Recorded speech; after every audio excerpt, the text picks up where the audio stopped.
quand l'information qu'on reçoit est une information transformée ou une information déformée ou encore une information de seconde main, on a beaucoup de chances d'être déformé. Par exemple, c'est quoi? La télévision.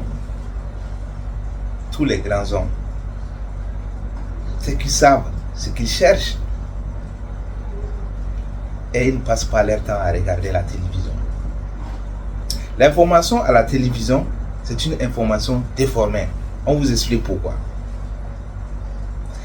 On ne passe pas une information brute à la télévision. Il faut la traiter. Pour traiter une information à la télévision, on se base sur quoi? C'est quoi? C'est le sondage. Ce que vous aimez plus, c'est ça. Le passé, le sondage. Quelles sont les informations que les téléspectateurs aiment plus? On se base sur ça. Ou sur les réseaux sociaux, c'est pareil. Les informations qui ont obtenu beaucoup de j'aime, c'est cette information-là qui va revenir. Donc, si la première information, si l'information qui passe à la télé est une information déformée, ou par exemple, pour la première fois, disons, on suppose que la première information était une information originale, mais on a adapté ça. On l'a traité. Et les autres informations qui suivent se basent sur le sondage, sur cette première information. Si nous tous, nous, les téléspectateurs, on a aimé ça, les autres informations vont ressembler à cette première information. Et si ce premier traitement ou cette première déformation était absolument fausse. Imaginez, plusieurs années après, plusieurs siècles, donc tout va dans le même sens. Et plus ça dure, la déformation continue. On va se retrouver très loin de la réalité. Très loin. Trop même de l'information originale. Donc, les bonnes informations sont chères et il faut les chercher et qu'il faut vraiment être curieux pour les avoir. Alors, pour aspirer à la grandeur, pour aspirer à la sagesse, il y a des peuples, on ne peut pas les oublier en fait. Vous prenez l'égyptologie, vous prenez l'Égypte, la connaissance. Moi j'ai lu la mythologie égyptienne. Le rôle de la femme, les Égyptiens, et ils connaissaient ça vraiment bien, le rôle de la femme. En termes métaphysiques, le rôle de la femme. Ça veut dire la femme est au-dessus de l'homme. Tous les grands, et ils le savent. Maintenant, est-ce que la femme elle-même, elle le sait? Non, si elle a reçu une information de seconde, mais comme nous tous, aujourd'hui, la femme, elle ne le sait pas. Beaucoup de femmes ne le savent pas. Celles qui le savent. Mais tous ceux qui sont autour d'elle ne le savent pas. Donc, les Égyptiens, et ils connaissaient la valeur de la femme. Ils respectaient la femme. Maintenant, pour respecter quelqu'un, il faut que la personne sache même quelle est sa valeur. Mais si la femme, sa valeur se résume à la beauté, pas non plus le matériel, si la femme connaît sa valeur, ça c'est valable pour tout le monde. Que tu sois homme, que tu sois femme, quand tu connais ta valeur, on va te respecter. On ne te respecte pas à cause de ton matériel, on ne te respecte pas à cause de ton physique, non. L'exemple pour le matériel, vous avez vu les autorités, nous prenons un président. Quand il est un président en exercice, il voyage. Vous voyez le protocole, non? Tout ça là. Vous pensez que c'est lui qu'on respecte? Absolument non.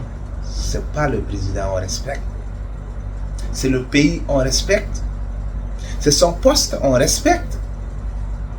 C'est son grade on respecte. La preuve en est que le même président, s'il n'est plus en exercice, le jour qu'il va descendre du pouvoir, il va effectuer un déplacement, même ville. Il peut aller dans une salle de conférence, même. Mais ça ne serait pas le même protocole. Mais c'est toujours la même personne. Pourquoi cette différence? Ouais, pour la première fois, c'était pas lui. Le protocole n'était pas pour lui. Le protocole était pour le pays qu'il représente. Le protocole était pour son poste. Donc ça veut dire que ce n'est pas le matériel non plus. Ce n'est pas ton grade non plus. Donc le jour que tu n'auras plus le matériel, est-ce que tu vas mériter le même respect? C'est ça qu'on appelle respect. Donc c'est ça. Quand on connaît sa valeur, on peut nous prendre tout. Tout ce qu'on possède, on nous prend. Mais le respect ne change pas. Et le respect, c'est ça. Tout se passe dans la tête. Il faut chercher la bonne information. Mais quand une femme connaît ça, sa valeur, donc elle va mériter le respect. Parce que sans elle, l'homme ne peut rien. Aujourd'hui, cette phrase, elles n'ont pas compris. Et non plus, les hommes n'ont pas compris.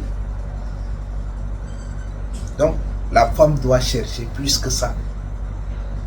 Si elle le découvre, elle méritera le respect. Non pas à cause de son physique, non pas à cause de son matériel, mais à cause de sa valeur sur le plan métaphysique. J'ai lu la mythologie égyptienne. Les Égyptiens, ils le connaissaient très bien. Le savoir, c'est l'Égypte. Il faut respecter l'Égypte. L'Égypte, c'est les gens qui lisaient le ciel. Les gens qui sont capables de lire le ciel. Tout ce qui existe, ils sont capables de le lire. Ce qu'on appelle ce qu'on ne comprend pas. Ce que l'être humain ne comprend pas, les Égyptiens, et ils sont capables de le lire. Quand on dit Égypte, tout le monde doit s'agenouiller. Parce que ils sont capables des choses impossibles selon beaucoup de personnes. De l'autre côté, quand on veut aspirer à la sagesse, quand on veut savoir la sagesse, quand on veut être sage, les grands hommes, il faut passer par l'Inde. La sagesse vient de l'Inde. La sagesse vient de l'Inde. Moi, j'ai lu le Bouddha historique. J'ai lu des livres asiatiques. Le Bouddha historique, l'incarnation de la sagesse.